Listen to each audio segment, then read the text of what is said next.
Bonsoir chers tous.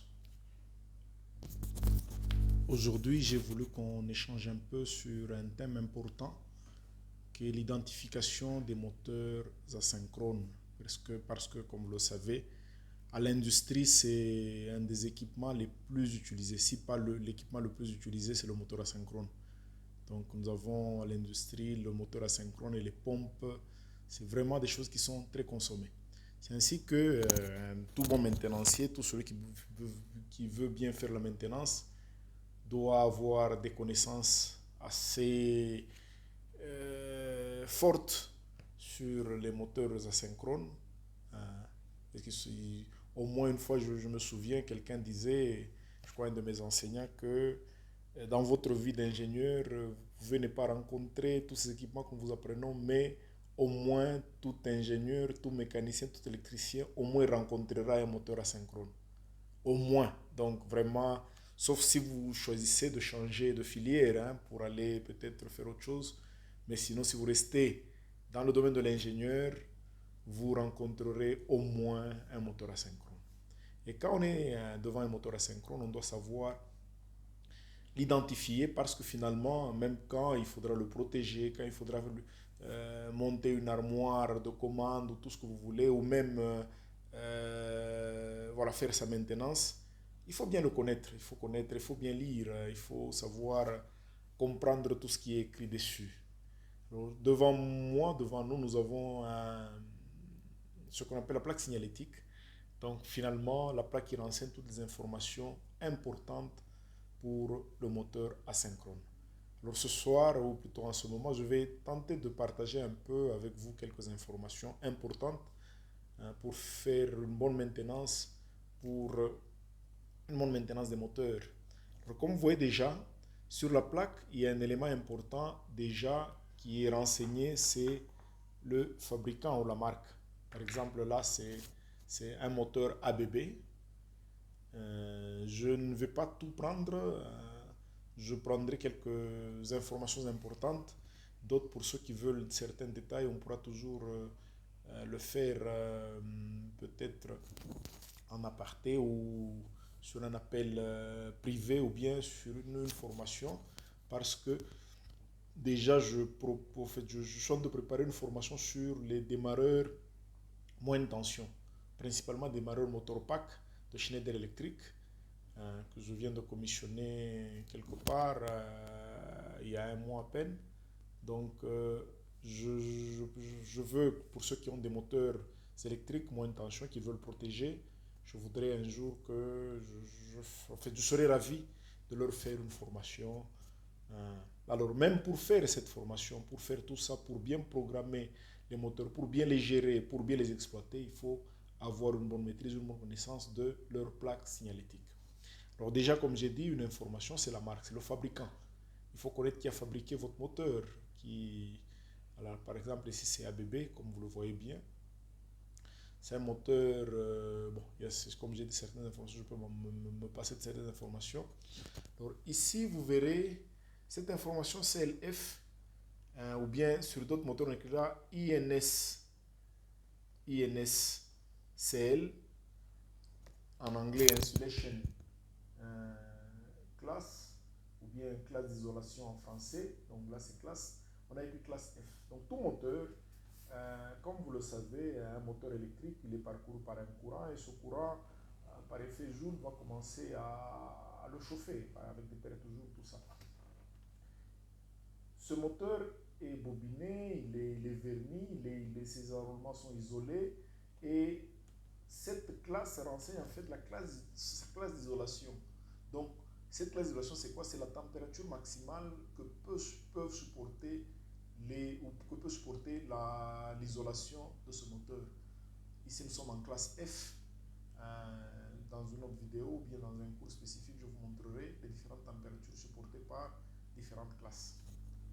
Deuxième chose, c'est l'indice de protection IP. Vous voyez là, c'est un moteur qui est en IP55. L'IP, la première lettre ici, 5, vous donne son niveau de protection contre les corps solides et la deuxième, son niveau de protection contre les liquides. Par exemple, là, en 5, donc quand c'est 0, c'est qu'il n'y a aucune protection contre les corps solides. Quand c'est 1, il y a une certaine protection jusqu'à un certain diamètre ou une certaine dimension. 2, 3, 4, 5 déjà c'est presque étanche, même à la poussière. Donc, mais on en parlera dans une autre vidéo spécifique. L'autre 5, c'est la protection contre la pénétration des pots liquides.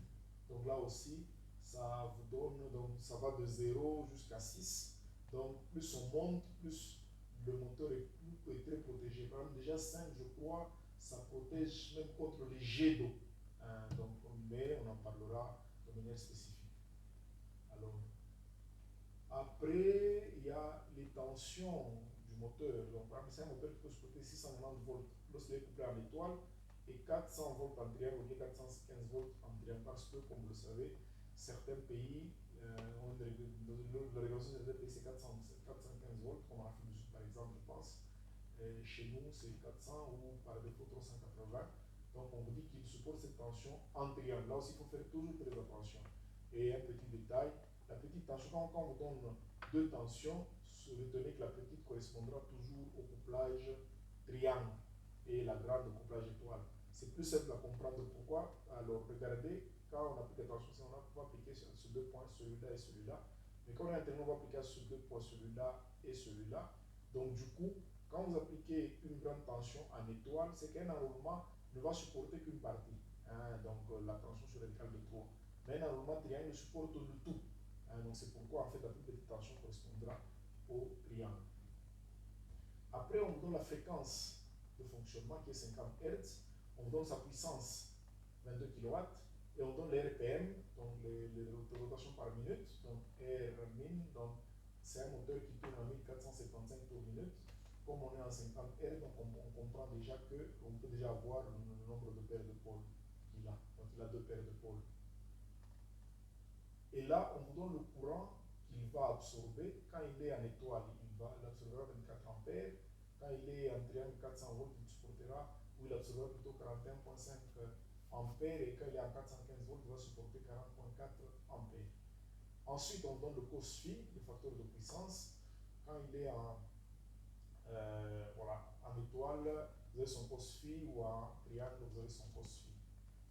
Il y a un élément important que beaucoup ignorent, c'est le duty, ou le service en français. On vous dit qu'il est en S1. Je parlerai dans une autre vidéo aussi de ces services, de ces duty. Là, c'est là que donc, beaucoup de maintenanciers font perdre des moteurs à l'industrie. Écoutez-moi très bien, parce qu'ils n'ont pas la bonne interprétation de ce facteur. Ça signifie que ce moteur est conçu pour fonctionner 24 heures sur 24. Quand vous l'arrêtez et que vous le redémarrez, vous lui donnez plus de chances de briller. Voilà. Donc, là, il a plus de chances de briller parce que son diode, il a été prévu pour fonctionner en continu, mais vous l'obligez à avoir un fonctionnement intermittent, vous allez le brûler. Donc là aussi, je parlerai dans une vidéo spécifique de ces outils. Les autres numéros sont des numéros fabricants, le code de produit, ainsi de suite. Je n'entre pas dans les détails. Voilà. Ça, c'est l'indice de rendement. On en parlera aussi. On vous donne son rendement à différentes charges. On vous donne l'année de fabrication. Il a été fabriqué en 2009. Ça, c'est une donnée importante parce que connaissant l'année de fabrication, vous pouvez retrouver certaines informations sur le moteur juste à partir de son année de fabrication. Et ensuite, là, vous avez les roulements. Donc, vous avez le roulement avant, 563 13 2ZC3. On parlera aussi des roulements. Donc, ça, c'est un roulement à billes. Un roulement à billes. Et là aussi derrière, donc ça, c'est le roulement devant. Derrière, vous avez un 62 12 2ZC3 qui est aussi un roulement à billes. Donc, ici, c'est un roulement à billes à gauche profonde. Et enfin, sur cette plaque, vous avez le poids, ou la masse plutôt. C'est un moteur qui fait 188 kg. Voilà.